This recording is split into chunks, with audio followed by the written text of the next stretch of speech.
Sir juxtaglomerular sorry, apparatus तक करा दिया था कहाँ तक?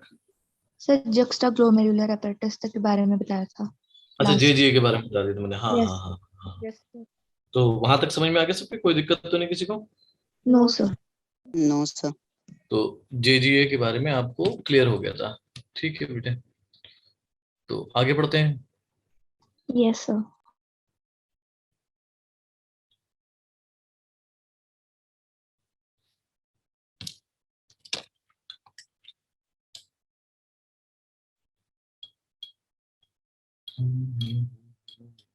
ठीक है,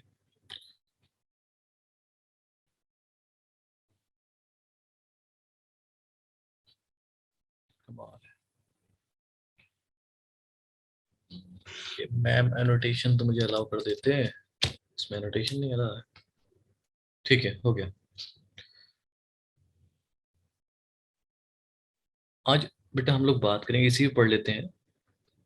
टॉपिक है mechanism of urine formation. Urine के फॉर्मेशन का मैकेनिज्म क्या है, किस तरीके से यूरिन आपकी बनती है। पॉइंट मेरे समझ में आया? Yes sir. कि क्या तरीका होता है यूरिन के फॉर्म करने का। ठीक है, तो यूरिन के फॉर्म होने के बच्चों 3 स्टेप हैं। पहला स्टेप जो है वो है ultra filtration. Ultra filtration. Filtration यानी कि जो मेन ग्लोमेरुलस में जो फिल्टर होगा उसको हम लोग कहेंगे अल्ट्रा फिल्ट्रेशन। दूसरा स्टेप है बेटा selective reabsorption. Selective reabsorption. Third step will be tubular secretion. In 3 step से आपके क्या बनते हैं बेटा? यूरिन। यूरिन। ठीक है, बात क्लियर है बच्चों? Yes sir. चलिए, तो ये स्टेप समझ में आ गया। Yes sir. चलो, आपका ब्लैक बोर्ड भी खुल गया है। तब तक मैं आपको एक क्वेश्चन दे रहा हूँ, आप करो, मैं उसको रेडी कर देता हूँ। तब तक आप एक क्वेश्चन कर लो बेटे।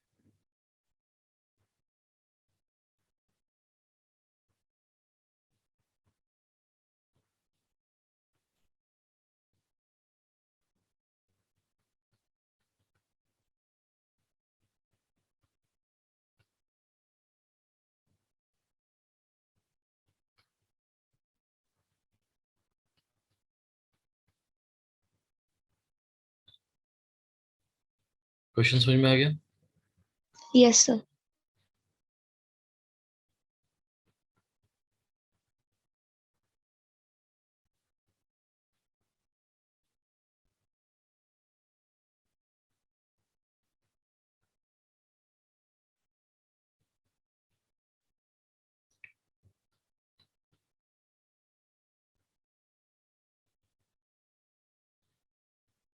ठीक है बेटे,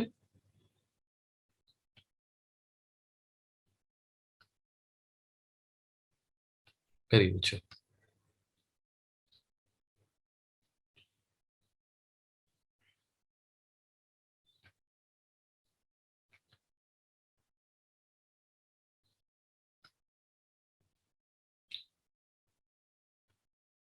पोल तो आपको दिख रहा है ना? Yes sir. हम्म।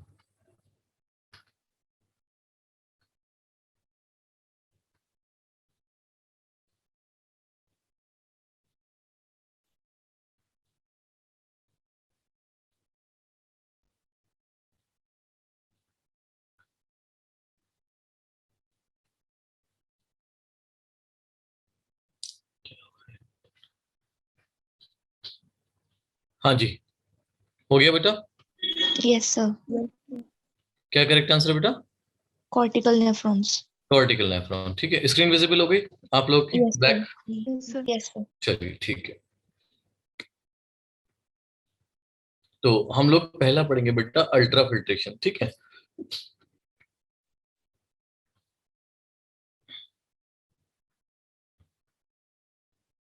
Ultra filtration. देखो होता क्या है अल्ट्रा फिल्ट्रेशन में, ये आपका बोमन्स कैप्सूल, ठीक, और इसके अंदर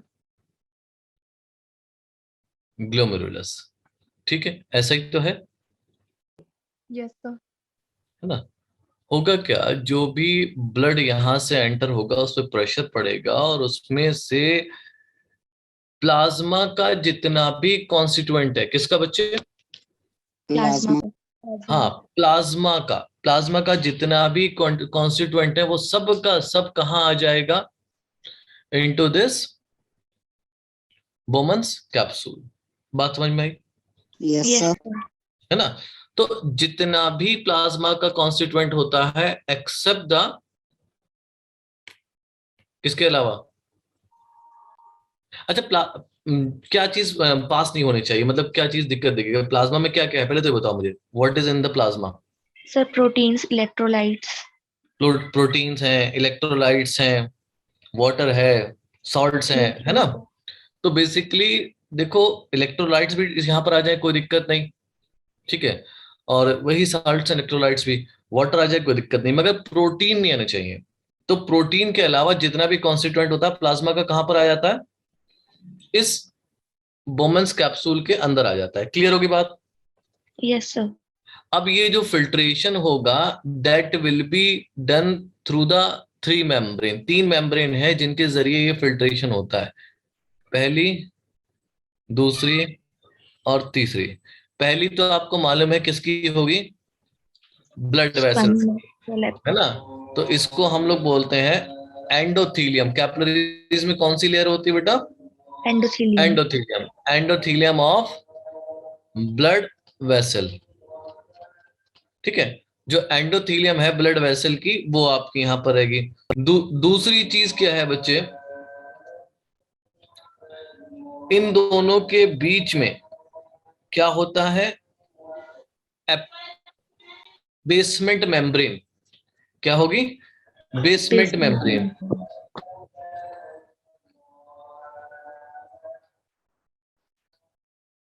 और तीसरी जो होगी स्क्वैमस एपिथेलियम ऑफ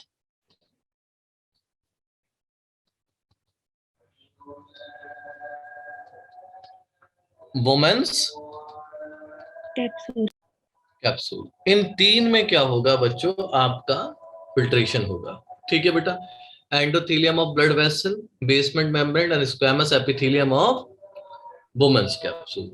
क्लियर। और आपको मालूम है ये जो इनर लेयर होती है, जो एपिथेलियल सेल होते हैं, ये इस तरीके से अरेंज होते हैं कि बीच में क्या बन जाए, फिल्ट्रेशन स्लिट्स।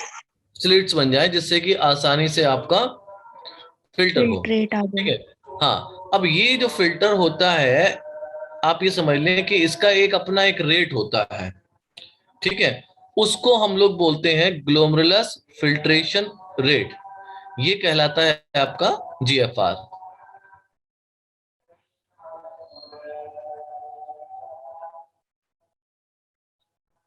क्या बोलते हैं बच्चों उसको, ग्लोमेरुलर हाँ। फिल्ट्रेशन तो रेट। पर मिनट कितना किडनी से आपका फिल्ट्रेट बन रहा है, उस रेट को हम लोग बोलते हैं ग्लोमेरुलस फिल्ट्रेशन रेट। इतनी बात क्लियर हो गई।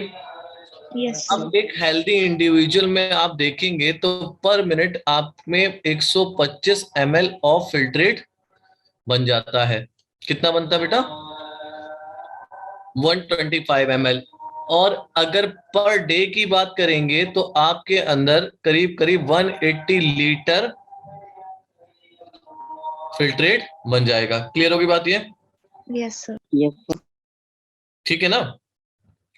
तो जीएफआर क्या हो गया, तो amount of filtrate form per minute by the kidney is known as GFR. GFR, ठीक है। तो कितना जीएफआर रहता है एक हेल्दी इंडिविजुअल का पर मिनट, 125 ml पर मिनट। क्लियर। और कितना फिल्ट्रेट बनता है पर डे आपका, 180 लीटर पर डे, ठीक है। Yes sir. ठीक है।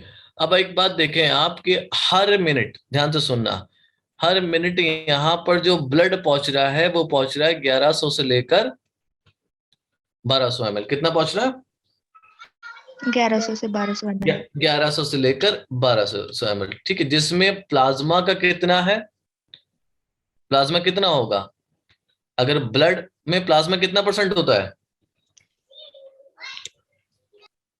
हाँ भाई, सर 55%। 55% होता है, तो इसका 1200 का 55% कितना हुआ?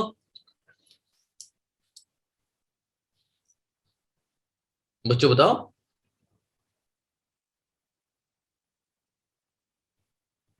नहीं निकाल मिला?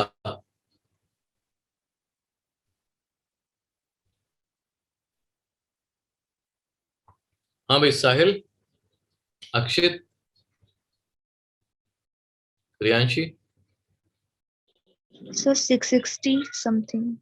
हाँ, 660 करीब होता है ना। तो अगर देखा जाए तो कितना ml ब्लड एंटर करा इसमें? 1200 ml, ठीक है। फिल्ट्रेट किसका निकलना है? प्लाज्मा का। मैंने बताया ना कि सारा कुछ फिल्टर होके प्लाज्मा का नीचे आ जाएगा एक्सेप्ट द प्रोटीन्स। प्रोटीन। तो 1100 से लेकर 1200 ml जो ब्लड एंटर करा, उसका केवल 650 ml ही प्लाज्मा जो होगा वो आपका फिल्टर होगा, ठीक है। इसको, ये जो क्वांटिटी आई है, इसको हम लोग बोलते हैं रीनल प्लाज्मा फ्लो, ठीक है। क्या बोलते हैं? रीनल प्लाज्मा फ्लो, ठीक है। इतना पॉइंट समझ में आया? Yes sir. Yes sir.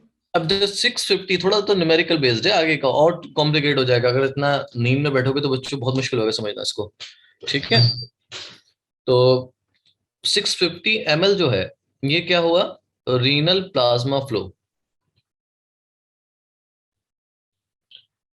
इसका केवल 20% ही नेफ्रॉन फिल्टर करता है। कितना परसेंट बेटा?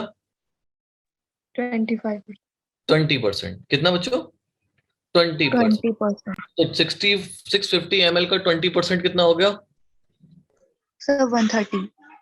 हाँ, करीब करीब 130 और 125 ml। तो ये आपका आ जाता है GFR। क्या कितना आ जाता है?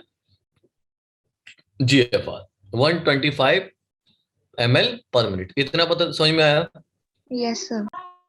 अगर आप फिल्ट्रेट का फ्रैक्शन निकाल के देखोगे,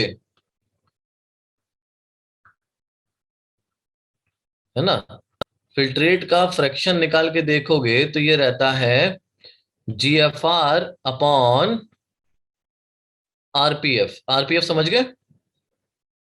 yes sir, renal plasma flow. Renal plasma flow, ठीक है। GFR कितना है बच्चों? और ये कितना है? आंसर आ गया आपका, कितना है फ्रैक्शन? 1/5। 1/5, ठीक है। Yes sir. यस थोड़ा सर। पॉइंट समझ में आया? दोबारा समझाएं इसको। यस सर, एक बार रिपीट कर दो। हम्म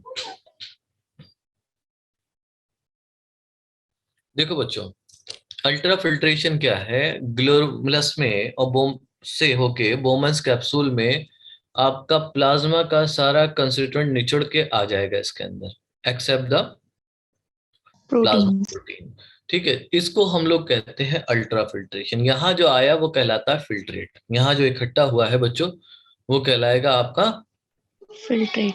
फिल्ट्रेट। इस पॉइंट की कोई दिक्कत किसी को? No sir. ठीक है। अब ये जो फिल्ट्रेट आया, इसका अपना फ्लो, फिल्टर होने का एक रेट होता है। जो फिल्टर होके नीचे आ रहा है ना बच्चों, ये ब्लड से, इसका अपना एक रेट होता है जिसको हम लोग कहते हैं GFR, glomerulus filtration rate. Clear? Yes sir.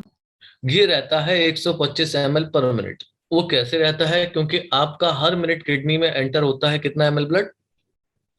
करीब 1100 करीब से 1200। 1200 ml। इसका केवल 650 ml ही प्लाज्मा होता है इसमें।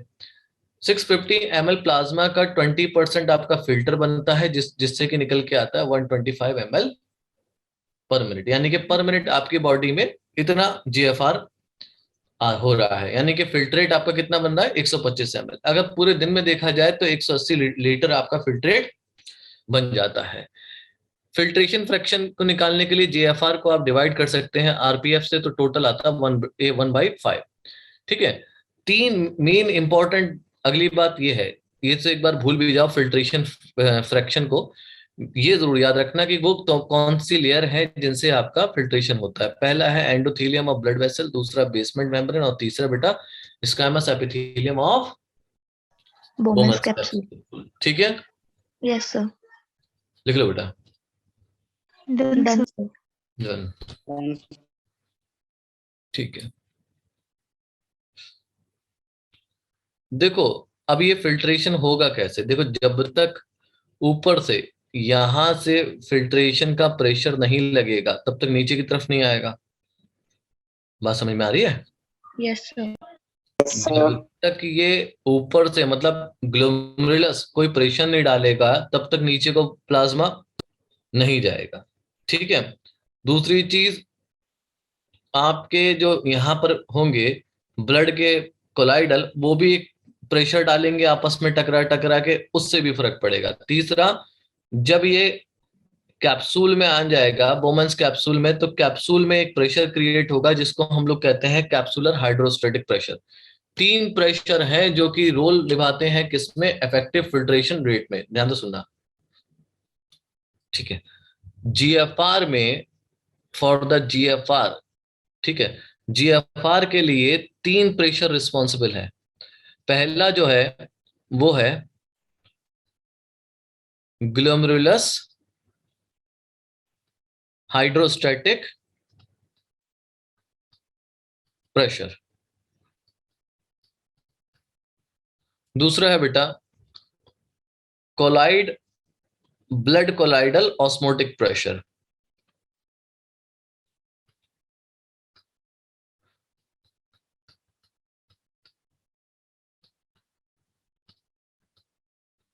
ठीक है, blood colloidal osmotic pressure. Clear? तीसरा प्रेशर जो रहेगा वो रहेगा कैप्सुलर हाइड्रोस्टैटिक प्रेशर। ये तीन प्रेशर होते हैं जिससे कि आपका इफेक्टिव फिल्ट्रेशन कॉज होता है, या अल्ट्रा फिल्ट्रेशन होगा। ठीक है, देखो बच्चों,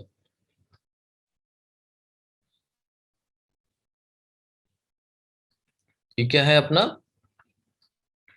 बोमेंस कैप्सूल, बोमेन्स कैप्सूल। ये रहे ग्लोमेरुलस। ग्लोमेरुलस। ठीक है,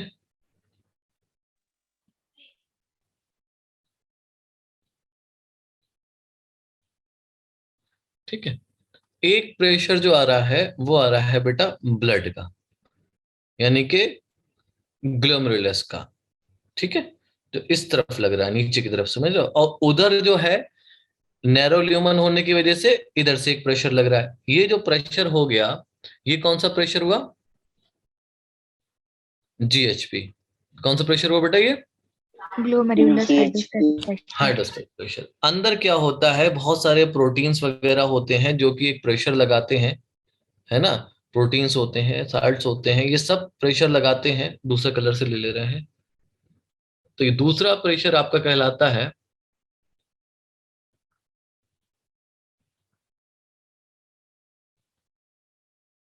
ब्लड कोलाइडल ऑस्मोटिक प्रेशर।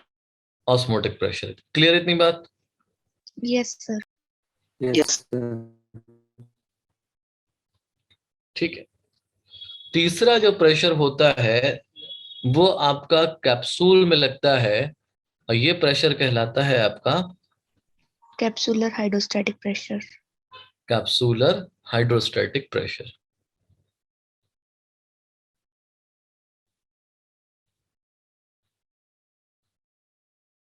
ठीक है, तीसरा प्रेशर। ठीक है, तो हम जीएफआर को निकालते कैसे हैं? इसका फॉर्मूला होता है बच्चों एक, जीएफआर इक्वल टू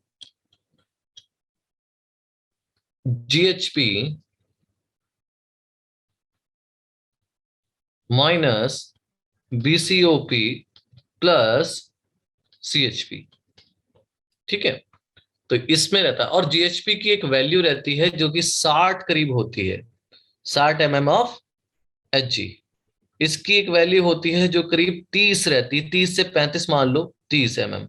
इसकी वैल्यू रहती है करीब करीब 15 mm ऑफ Hg। ये सारी की सारी किस में है? मरकरी में। टोटल कितना आया बच्चों?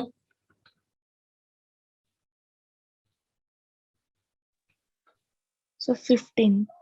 15 mm ऑफ Hg। ठीक है, तो ये रहता है आपका। वैसे तो आप देखेंगे तो एक रेंज आती है जिसको हम लोग कहते हैं 10 to 20 और 25 mm ऑफ Hg। इतना आपका रहता है glomerulus hydrostatic sorry glomerulus filtration rate, ये होता है। और इसी का दूसरा नाम हम लोग कहते हैं नेट फिल्ट्रेशन प्रेशर। ये चीज क्लियर हुई? Yes, sir. Yes. लिख लो बच्चों।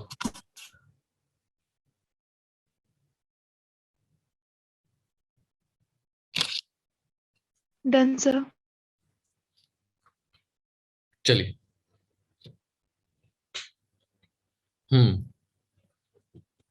देखो बच्चों, अगला स्टेप है सेलेक्टिव रीअब्जॉर्प्शन। Reabsorption. अब सेलेक्टिव रीअब्जॉर्प्शन में क्या होगा बेटा कि आपका जो भी फिल्ट्रेट है वो सेलेक्टिवली रीअब्जॉर्ब होगा। अभी हमने पीछे देखा कि टोटल जो आपका फिल्ट्रेट बना है पर डे कितना बना है? 180 liter. 180 लीटर है ना। तो एक दिन में 180 लीटर पर डे बनना है, तो इतना तो यूरिन हम नहीं पास आउट कर सकते। Yes, sir. ठीक है, तो 99% कितना हुआ? 99% इसका हम लोग फिल्ट्रेट को एब्जॉर्ब कर लेते हैं।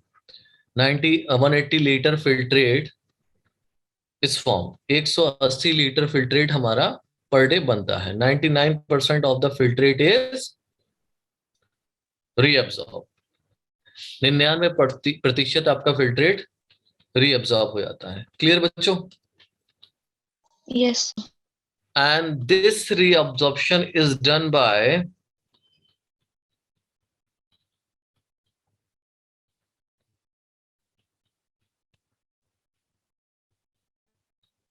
renal tubules। कौन करता है बेटा? Renal tubules. renal tubules। Clear होगी बात? Yes, sir. ठीक है, तो अब देखो क्या क्या अब्सॉर्ब करा जा सकता है। देखो पहली चीज तो ये है कि वाटर है, हाँ या ना? Yes, sir. ठीक है, दूसरा क्या है? इलेक्ट्रोलाइट्स हैं। इन्हीं को हमें क्या करना है बच्चों? रीअब्सॉर्ब करना है। थोड़ा आज एनर्जी कम लग रही है बच्चों में, बहुत कम बच्चे बोल रहे हैं, क्या बात है? थक गए? No, sir. नो। अच्छा चलो, क्या होता है जब फिल्ट्रेट बनता है तो उसमें ज्यादातर क्या होता है? वाटर होता है और Electrolytes. इलेक्ट्रोलाइट्स होते हैं। तो होता क्या है, हम इतनी सारी चीजों को बाहर नहीं निकाल सकते, बॉडी के बाहर नहीं भेज सकते। ठीक है, तो हम क्या करते हैं, इनको वाटर और इलेक्ट्रोलाइट्स को, किसको बच्चे? वाटर और Water and electrolytes. Very good Rohit, electrolytes को क्या करते हैं? रीअब्सॉर्ब कर लेते हैं। ठीक है, अब रीअब्सॉर्ब करने के दो तरीके हैं, या तो आप पैसिव तरीके से रीअब्सॉर्ब कर लें या फिर Active. एक्टिव तरीके से रीअब्सॉर्ब कर लें। इतनी बात समझ में आई? Yes, sir. Yes, sir. ठीक है, देखो दो चीजें आपको याद रखनी है, ग्लूकोज एंड अमाइनो एसिड। कौन कौन सा? ग्लूकोज और अमाइनो एसिड, ये हमेशा Glucose and absorb, amino acid. जी, हमेशा कैसे एब्सॉर्ब होंगे? Actively. एक्टिवली, है ना। बाकी के जो है water and other electrolytes, water and electrolytes, ये कैसे एब्सॉर्ब होते हैं? Passively. Passively. पैसिवली। ठीक है बच्चों? Yes, sir. Yes, sir. अब हम देखना चाहेंगे कि कौन कौन से रीनल ट्यूब्यूल ऐसे हैं जो कि आपके एब्जॉर्प्शन में रोल प्ले करते हैं। हमें इतना तो पता लग गया कि ये जो सिलेक्टिव रीअब्जॉर्प्शन होगा कौन करेगा? रीनल ट्यूब्यूल करेंगी। और रीनल ट्यूब्यूल्स में वाटर एब्जॉर्ब होना है और इलेक्ट्रोलाइट रीअब्जॉर्ब होना है। ठीक है, पैसिव तरीके से वाटर और इलेक्ट्रोलाइट्स हो जाएंगे, एक्टिव तरीके से आपका ग्लूकोज और Amino acids. अमीनो एसिड होगा। क्लियर? Yes, sir. लिखो बच्चों। Done, sir. Done. Done, sir. Done, sir. Good. Done, sir. Done, sir. ठीक है बच्चों, अब देखो आगे समझते हैं हम लोग। अगला टॉपिक है हमारा कौन कौन सी। तो पहली जो आपकी रीअब्सॉर्ब करेगी दैट विल बी पीसीटी, है ना। कौन सी होगी? पीसीटी होगी। अब ये जो पीसीटी है बेटा, ये क्या है? Proximal convoluted tubule. आपको याद होगा, it is lined by cuboidal brush border epithelium, you know that, Yes, sir. Yes, sir. है Yes, ना। sir. तो दोबारा लिख दे रहे हैं जिससे कि याद रहे, lined by cuboidal brush border epithelium. तो ब्रश बॉर्डर एपिथेलियम का मतलब यहाँ पर विलाई या माइक्रोविलाई होंगे, ठीक है। तो माइक्रोविलाई का काम क्या होता है? It increases the surface area for absorption. So that is why the maximum absorption occurs in PCT. PCT. Maximum absorption की जगह मैं अगर reabsorption लिखूं ना तो ज्यादा अच्छा है। Yes, sir. मैक्सिमम reabsorption यहां पर होगा। अगली चीज क्या बच्चों? 70 से लेकर 80%, ये और ज्यादा इंपॉर्टेंट है। 70 से लेकर 80% इलेक्ट्रोलाइट और वाटर कहाँ एब्जॉर्ब हो जाता है? PCT में. पीसीटी में, ठीक है। Yes, sir.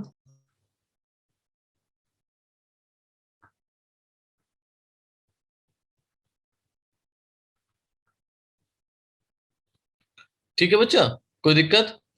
No, sir. कोई दिक्कत तो नहीं? No, sir. No, sir. ठीक है, लिख लो, बस इतना ही है इसमें। Done, sir. ठीक है, Done, sir. चलिए अगला लिखते हैं बेटा। अगला पीसीटी के बाद कौन सा आता है? Henle's loop. Henle's loop. देखो हेनलेस लूप का क्या है? देखो हेनलेस लूप में दो लूप है, एक असेंडिंग और Descending. डिसेंडिंग लिम्ब, है ना। असेंडिंग लिम्ब और डिसेंडिंग लिम्ब। देखो डिसेंडिंग लिम्ब में तो फिर भी वाटर का रीअब्जॉर्प्शन हो जाएगा, है ना, पर इलेक्ट्रोलाइट का नहीं होता। वो हम समझाते हैं बेटा क्यों। देखो सबसे पहली चीज तो ये याद रखनी है कि यहां पर जो एब्जॉर्प्शन होगा वो कैसा होगा?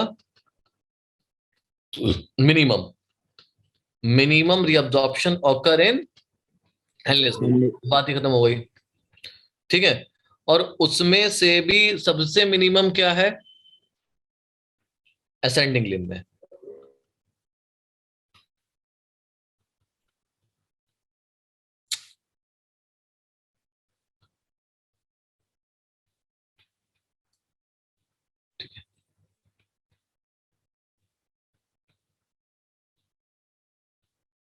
Least reabsorption, clear? Yes, Yes, sir. sir. अच्छा, तो then what is the role of ascending limb?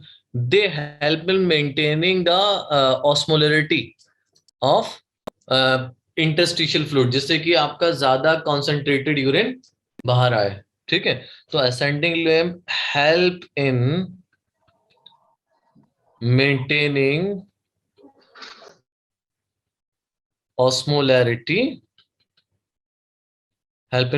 osmolarity of medullary interstitial Fluid. ठीक है। Yes, sir. Yes, sir. चलिए आगे देखें। ये जो आपका असेंडिंग लिम्ब होता है, it is impermeable to water. ये परमिएबल ही नहीं है, इसमें से सिर्फ और सिर्फ आपका इलेक्ट्रोलाइट्स ही मूव कर सकता है, एक्टिवली या फिर पैसिवली। ये अगली लाइन। तो it is impermeable to water,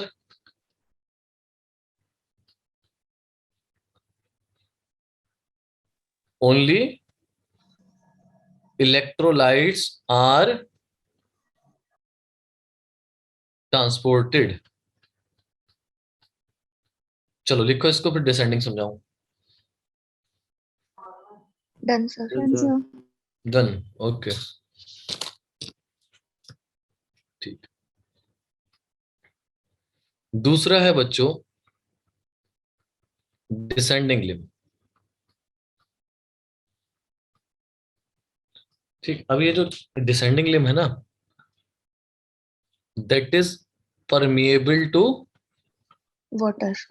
हाँ, वाटर से ये परमिएबल है, एंड इम्परमिएबल टू इलेक्ट्रोलाइट्स। हाँ, ये पॉइंट याद रखना, इम्परमिएबल टू इलेक्ट्रोलाइट्स।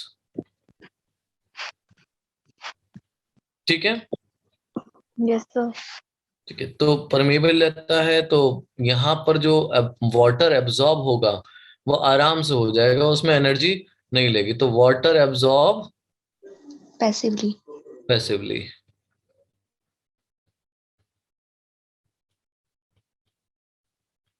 ठीक है बेटा, यस Yes, सर। sir. चलो यहाँ पर ये हो गया। अगला कौन सा है इसके बाद, हैंडलेस के बाद? Distal convoluted tube. Distal convoluted tubule. देखो होगा क्या, डिस्टल कभी भी अपनी मर्जी से आपका कुछ भी अब्सॉर्ब नहीं करता, ठीक है।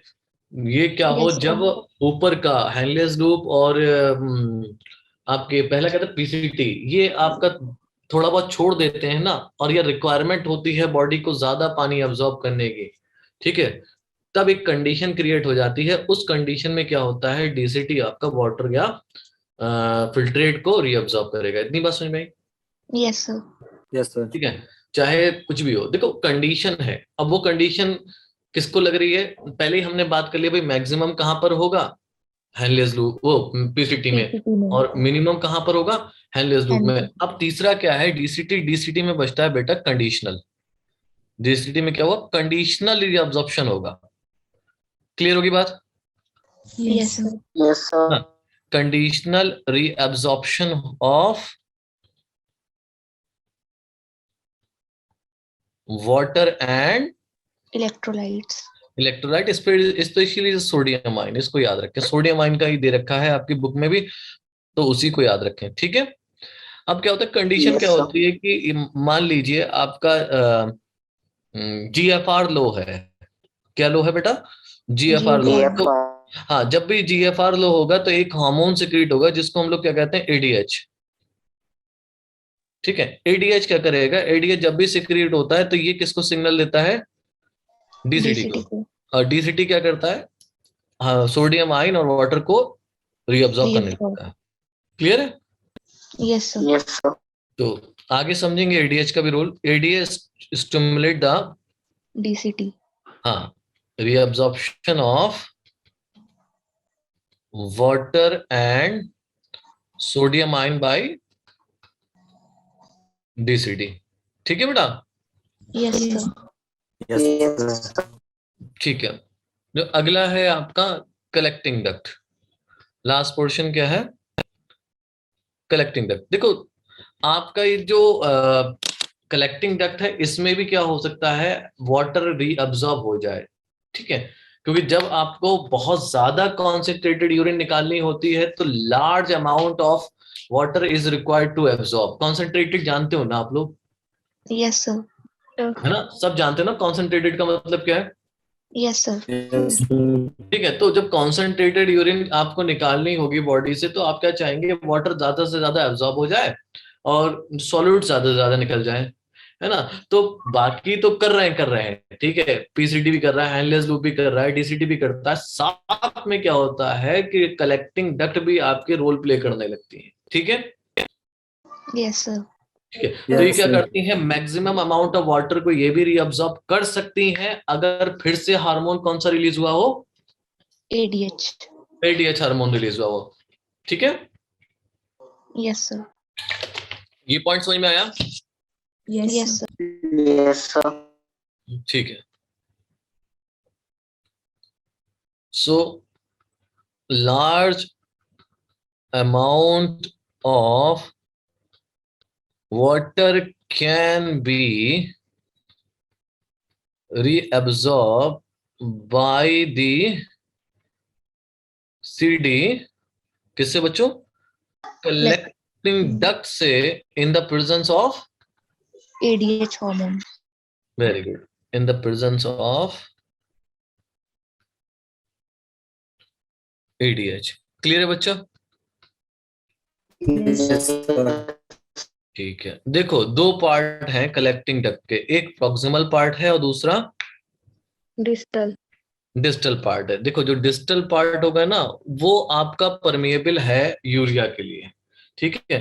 तो यहां से क्या होगा, कि फिल्ट्रेट से क्या निकाल लेगा ये, मान लो कि ये हम कलेक्टिंग डक्ट बनाते हैं थोड़ी सी, ये आपका हो गया। तो ये क्या है बच्चा? Collecting duct. Collecting duct. और ये कौन सा पार्ट है? डिस्टल।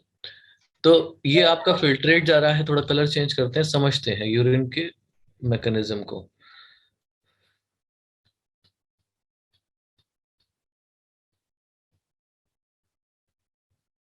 हाँ ठीक है, तो इसमें क्या है, यहाँ पर यूरिन है, ठीक है, यहाँ यूरिन है, और यूरिन में आपका पड़ा रहता है यूरिया। क्या पड़ा होगा बच्चों? यूरिया, ये तो पता है ना?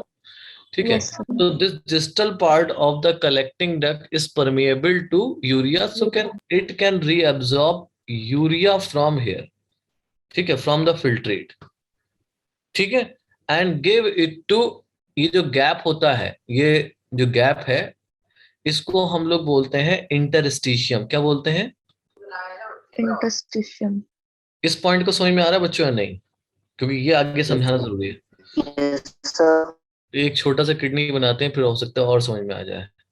छोटा सा एक नेफ्रॉन बनाते हैं, किडनी तो बहुत लंबा है, ठीक है।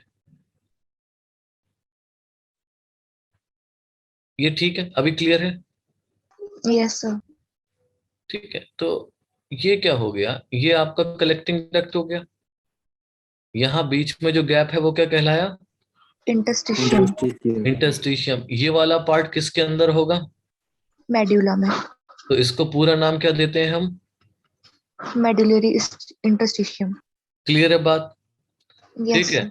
अब एक बात समझो, ये क्या कर रहा है, सीडी फिल्ट्रेट में से क्या निकाल रहा है, क्या यूरिया। रिएब्सॉर्ब कर रहा है? यूरिया। और कहाँ डाल दे रहा है? वासा मेडल रेक्टर में।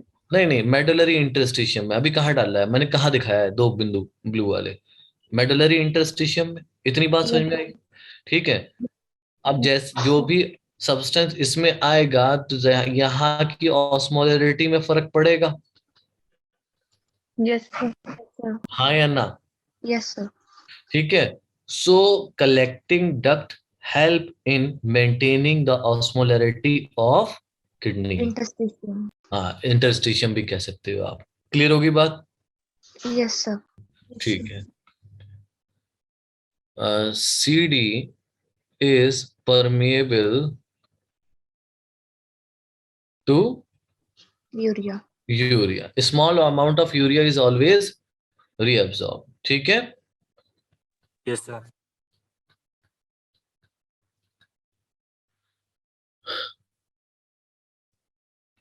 Is given to MI. MI मतलब medullary interstitium. to maintain osmolarity. osmolarity. चलो बच्चा लिखो, फिर आगे समझाएं।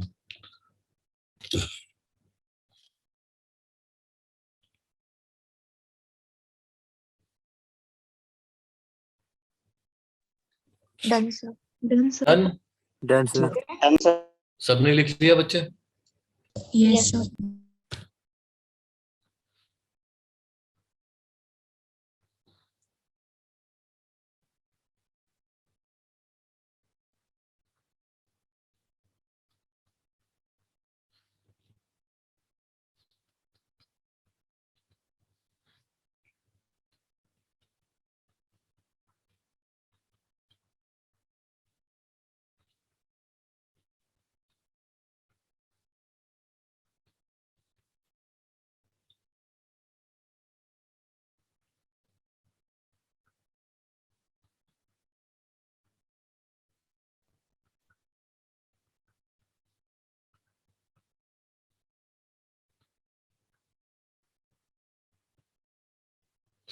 क्वेश्चन समझ में आ गया? Yes sir. चलो करो बेटा।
हाँ बच्चों, हो गया सबका? Yes sir. क्या आंसर लिखा बच्चों? पीसीटी। ठीक। पीसीटी है ना, बाकी तो सब यहाँ मिलेगा। Yes sir. ठीक है, तो करेक्ट आंसर क्या हो जाएगा? पीसीटी PCT ना, डक्ट ऑफ बेलेनी भी होती है, बाकी सब भी होता है, तो पीसीटी आपका करेक्ट आंसर हो गया। ठीक है, तो दो स्टेप हमें समझ में आ गए, एक तो आपका रीअब्जॉर्प्शन और अल्ट्राफिल्ट्रेशन। तीसरा स्टेप है बच्चों ट्यूबुलर सिक्रीशन, है ना। अब ट्यूब्यूल्स क्या करेंगे, अब सिक्रीट करेंगी। पहले क्या कर रही थी? रीअब्सॉर्ब। रीअब्जॉर्ब करेंगी। अब क्या कर रही है? सिक्रीशन। हाँ, सिक्रीशन करेंगे। देखो सिक्रीशन बहुत जरूरी है ना। क्या होता है कि यूरिन में जब तक आप अननेसेसरी, जैसे हमने पढ़ा था ना कि एक्सक्रीशन, जब चैप्टर शुरू करा था तो हमने कहा था कि भाई आपकी बॉडी में नाइट्रोजनस वेस्ट बनते हैं, है ना। Yes yes sir. sir और साथ साथ हम जो एक्सेस अमाउंट में मिनरल्स आयन वगैरह लेते हैं उनको भी हम क्या करते हैं, बॉडी से बाहर एलिमिनेट। एलिमिनेट कर देते हैं। तो यहाँ पर वो रोल आता है जिसमें हम लोग आयंस वगैरह को, इलेक्ट्रोलाइट्स वगैरह को, और जितने भी ड्रग्स वगैरह हमने लिए हैं, ड्रग्स का मतलब वो नहीं है कि नशे वाले ड्रग, मतलब कि मेडिसिन जो ली है जो कि अब यूज नहीं है बॉडी में, एक्सेस है, तो उनको सबको हम क्या करते हैं, बाहर निकालते हैं। पीसीटी क्या करेगी, they will filtrate this from the blood. Clear? Yes sir. कोई दिक्कत किसी को? No sir. no sir है ना। तो इस प्रोसेस में क्या होगा, during this process the tubules हमारी किसकी बात हो रही है? Renal PCT. ट्यूब्यूल्स, है ना। द ट्यूब्यूल्स एपिथेलियल सेल, ये क्या करते हैं, secrete excretory substance from the blood into the filtrate.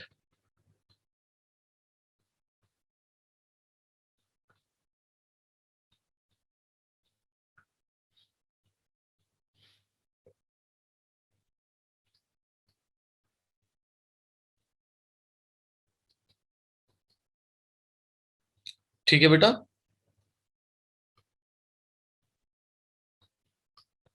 चलो आगे देखो बच्चों, देखो ये सारा का सारा प्रोसेस जो है वो एक्टिव प्रोसेस है।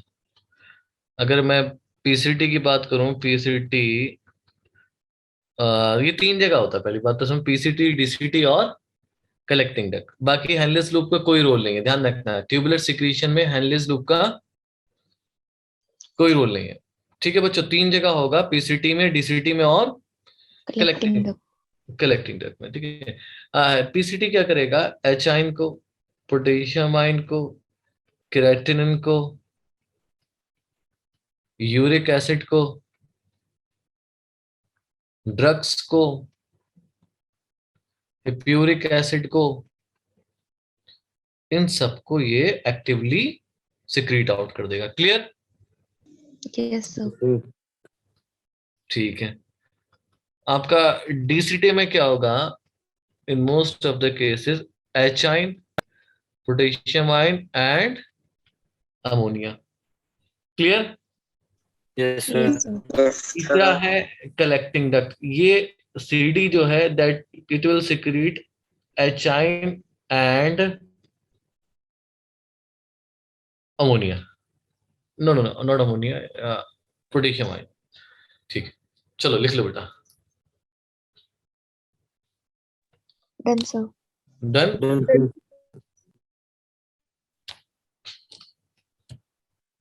देखो अगला टॉपिक है कंपोजिशन ऑफ यूरिन। आपके यूरिन में क्या क्या मिलता फिर है, बैक स्लाइड दिखाना। उसको हम लोग कहते हैं कंपोजिशन ऑफ यूरिन।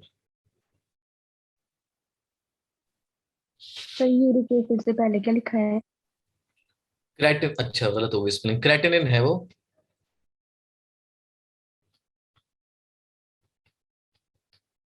ठीक है। Yes sir. डन। ठीक है बच्चों, आगे देखो। done ओके बेटा, कंपोजिशन ऑफ यूरिन। यूरिन की कंपोजिशन क्या है? देखो सबसे ज्यादा क्या होगा बच्चों, वाटर, है ना। सबसे ज्यादा क्या मिलेगा इसमें, वाटर मिलेगा। Water.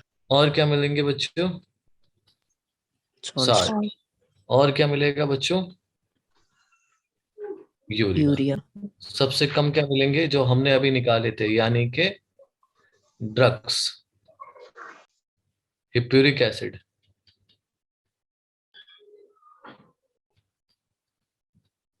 Uric acid even etcetera. ठीक है, तो these are remove from the urine, मतलब यूरिन में होता है और बाहर निकाला जाता है। ठीक है, टोटल जो बनता है कितना बनता है बेटा, करीब करीब ये 1.5 लीटर या 1.8 लीटर कर दो, 1.8 लीटर पर डे। कितना बनता है? 1.8 लीटर। 1.8 लीटर कलर कैसा होगा इसका? पेल पेल येलो, येलो। येलो। ठीक है, इसमें जो पिगमेंट होता है जो इनको कलर देता है वो कहलाता है urochrome.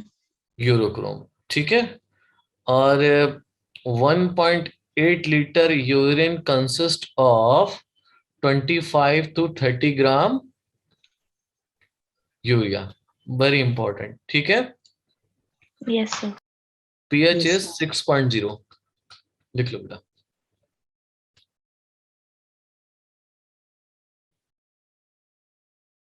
Done sir, done. Done sir. Done sir, done sir. Hmm, done sir. Good. अगला हम लोग समझते हैं mechanism of concentration of urine. Urine को कैसे कॉन्सेंट्रेट कराया जाता है या फिल्ट्रेट को कैसे कॉन्सेंट्रेट करते हैं। Mechanism of concentration of filtrate, किस तरीके से फिल्ट्रेट को कॉन्सेंट्रेट करेंगे। देखो बेटा, ह्यूमंस में, खास करके इंसानों में जो किडनी है, इनकी एबिलिटी होती है कि 4 गुना ज्यादा ये कॉन्सेंट्रेटेड यूरिन बनाए। ठीक है, तो human kidney have ability to produce 4 time more concentrated urine. ठीक है, यस सर।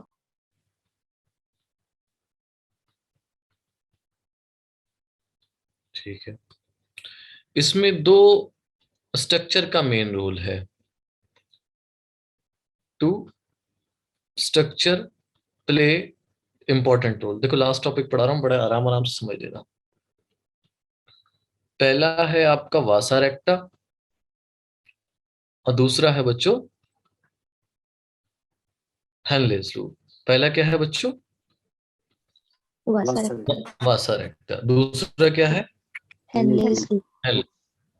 दूसरी बात, इतना समझ में आया? इतना तो थोड़ा बहुत तो समझ में आ गया होगा। Yes sir. ठीक है, सिमिलरली अगर आप देखेंगे तो दो आपके सब्सटेंस होते हैं जो कि इस चीज को मेंटेन रखते हैं। अच्छा, इसका दूसरा नाम मैं लिखाना भूल गया, इसका नाम है काउंटर करंट मैकेनिज्म। मैकेनिज्म। ठीक है, इसको समझेंगे। काउंटर करंट, दो सब्सटेंस है जो इस काउंटर करंट मैकेनिज्म में इंपॉर्टेंट रोल प्ले करते हैं। एक होता है बच्चों NaCl और दूसरा है बेटा यूरिया। इसको लिखो फिर मैं समझाऊंगा आपको। Done sir. डन।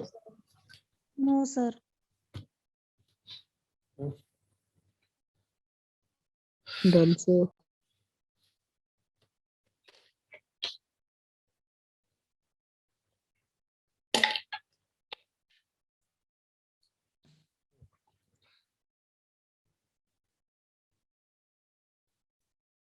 ठीक है बच्चों, लिख लिया आपने? Yes sir. कोई दिक्कत किसी को बेटा? No sir. No sir. नहीं। देखो बच्चों, थोड़ा सा समझना आप।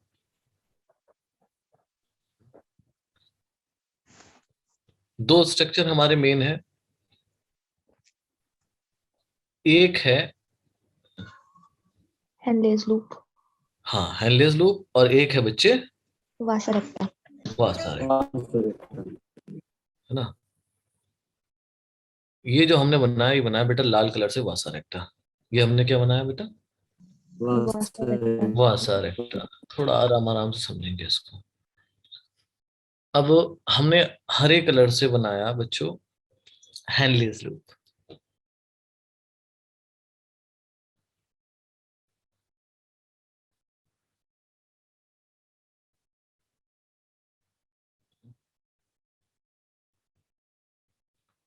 अब आप मुझे इसमें से देख के बता सकते हो कौन सा असेंडिंग है और कौन सा डिसेंडिंग है, बता सकते हैं आप? ये कौन सा Yes, sir. लिंक है, ये कौन सा बच्चे, Descending. और ये कौन Descending. सा असेंडिंग? ठीक है, Ascending. ठीक, Yes, sir. इतना आप सबको पता है, वेरी गुड। ठीक है, Yes, अभी sir. हम क्या करते हैं, इस तरीके से इसको डिवाइड कर देते हैं। हालांकि लूप का पोर्शन बाहर जाता नहीं है, थोड़ा सा बन गया है, इसको हम हटा देंगे अभी। तो इसको मिटा देते हैं जिससे कि हमारा डायग्राम खराब ना हो। ठीक है, समझ में आ रहा है बच्चे? Yes, sir. ठीक है भाई।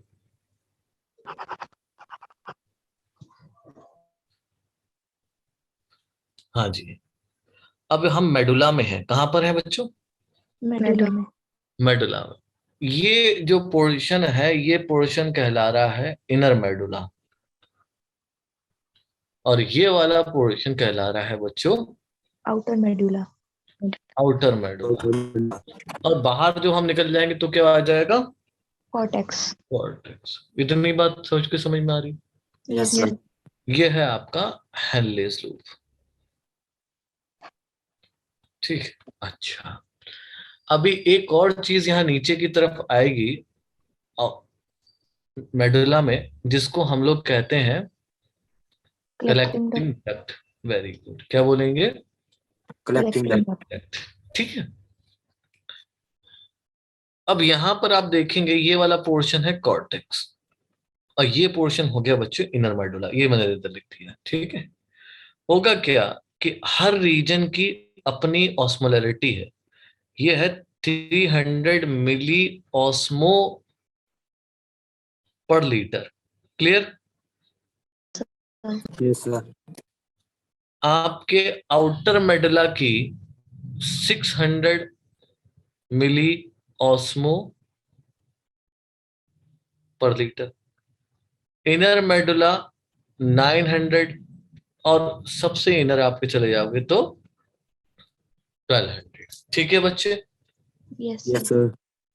अब क्या होता है, हमारी किडनी का एक फंक्शन होता है कि ज्यादा से ज्यादा हाइपरटोनिक यूरिन निकाले। हाइपरटोनिक का मतलब मोर Concentrated. कंसंट्रेटेड, है ना? Yes, sir. ठीक है, वो तब होगी जब उसमें सॉल्यूट ज्यादा होंगे, Yes, sir. वाटर का अमाउंट कम होगा। ठीक है, अभी होता क्या है कि इन ये ऑस्मोलैरिटी मेंटेन करने के लिए दो सब्सटेंसेस का रोल आता है। बहुत आराम आराम समझा रहा हूं कि आपको पूरा समझ में आ जाए। एक है आपका NaCl. NaCl, और दूसरा है आपका Urea. यूरिया। ठीक है बेटा, एक Yes, sir. NaCl है, दूसरा यूरिया है। अब इसको जो प्रोसेस है हम इसको कहते हैं काउंटर करंट मैकेनिज्म। क्या बोलते हैं बच्चे? Counter current mechanism. अब जरा समझना जरा इस चीज को।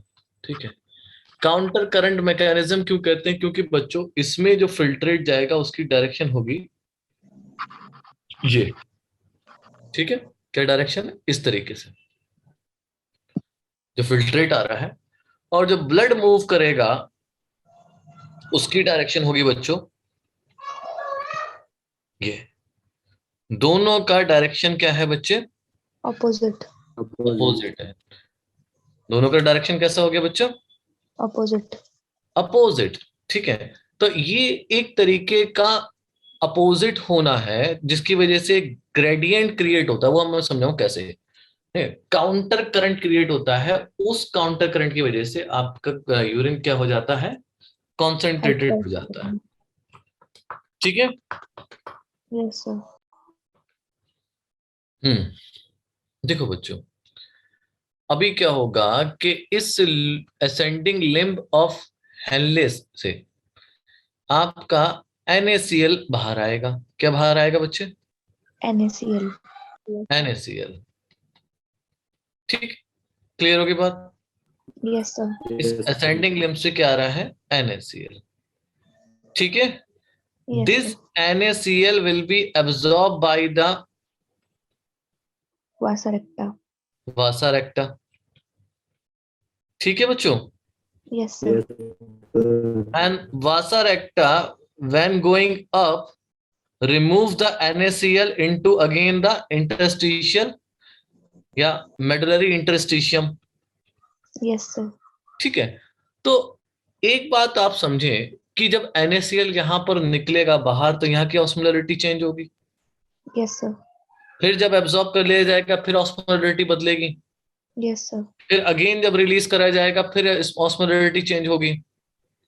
Yes sir। ठीक है, सो हो क्या रहा है यहाँ पे? NaCl आपका असेंडिंग लिम्ब रिलीज कर रहा है, जिसको Yes। वासा रेक्टा का डिसेंडिंग लिम्ब एब्जॉर्ब कर लेता है और वासा रेक्टा का असेंडिंग लिम्ब रिलीज कर देता है। तो एक बार तो ऑस्मोलरिटी यहां पर चेंज हुई, यानी कि एक ग्रेडियंट मेंटेन हुआ।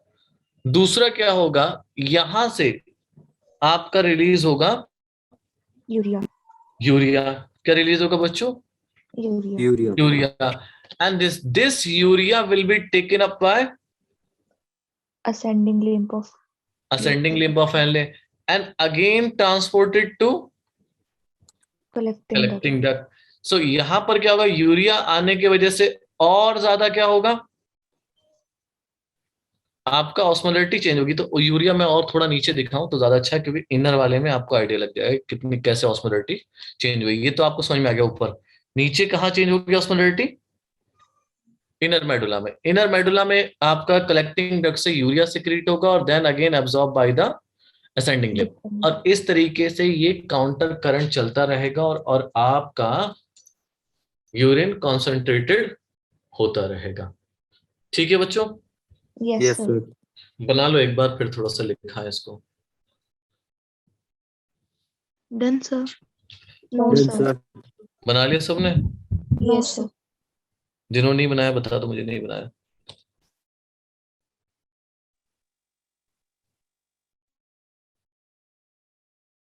Done sir। Done sir। ठीक है,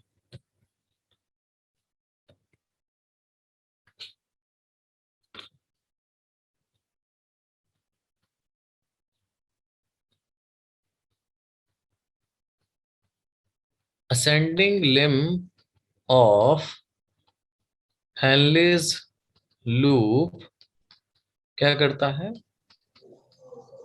मेंटेन करता है किसको? इंटरस्टिशियल ग्रेडियंट को।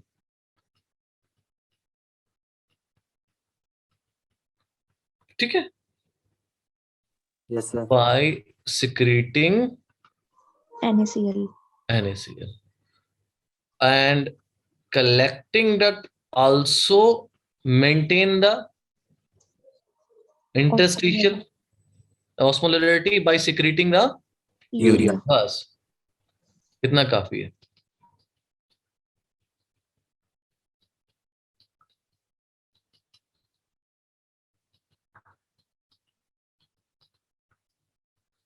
अच्छा देखो बेटा, इसमें क्या क्या क्वेश्चन आ सकते हैं वो मैं तुम्हें समझा दे रहा हूँ, क्योंकि ये थोड़ा कॉम्प्लिकेटेड होता है, कई बार हम समझ के भूल जाते हैं। देखो क्वेश्चन नंबर जो 1 अराइज हो सकता है, which are the two components which involve in counter current mechanism. आपका एक तो वासा रेक्टा, दूसरा Henle's loop।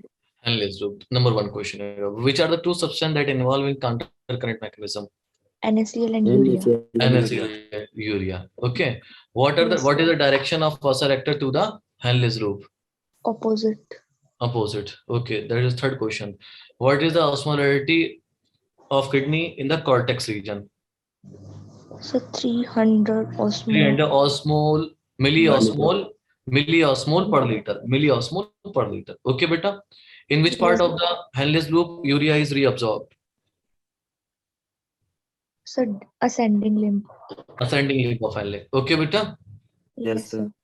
ठीक है, इसको याद रखना। थोड़ा सा हमारा डायग्राम यहाँ पर डिसेंडिंग जैसा हो गया है, ठीक है, पर ये असेंडिंग में ही आपका रीअब्सॉर्ब होगा।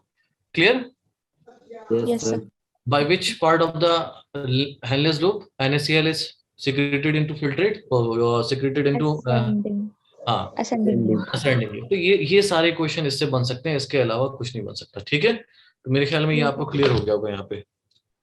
Yes, sir. Yes, Yes, sir. sir. चलो ठीक है, फिर कल मिलते हैं। कल तो संडे है, आगे फिर last Yes, sir. Last slide देख लो। चलो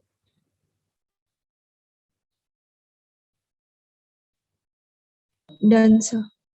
डन। Yes, sir. चल ठीक है बेटा, कल देखेंगे बाकी का मंडे को। चलो फिर अपना ख्याल रखो, बाय। ठीक है बेटा, Bye, sir. Thank you, Good sir. night, Good sir. night. ठीक है।